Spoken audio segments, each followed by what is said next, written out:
Ang mabuting balita ng Panginoon ayon kay San Mateo, chapter 5, verse 1 to 12. Noong panahong iyon, nang makita ni Jesus ang napakakapal na tao, umahon siya sa bundok.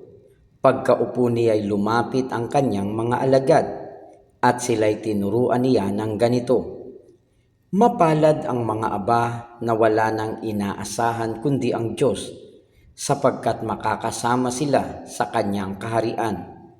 Mapalad ang mga nahapis, sapagkat aaliwin sila ng Diyos.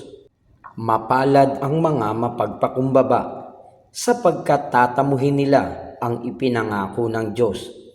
Mapalad ang mga nagmimithing makatupad sa kalooban ng Diyos, sapagkat ipagkakaloob sa kanila ang kanilang minimithi. Mapalad ang mga mahabagin, sapagkat kahahabagan sila ng Diyos. Mapalad ang mga may malinis na puso, sapagkat makikita nila ang Diyos. Mapalad ang mga gumagawa ng daan sa ikapagkakasundo, sapagkat sila'y ituturing ng Diyos na mga anak niya.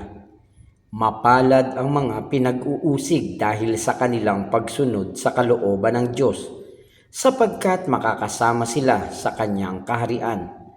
Mapalad kayo kapag dahil sa akin inaalimura kayo ng mga tao, pinag-uusig at pinagwiwikaan ng lahat ng uri ng kasamaan na pawang kasinungalingan.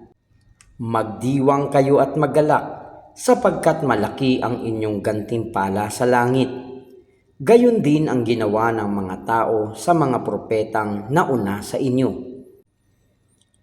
Ang mabuting balita ng Panginoon. Pinupuri ka namin, Panginoong Hesukristo.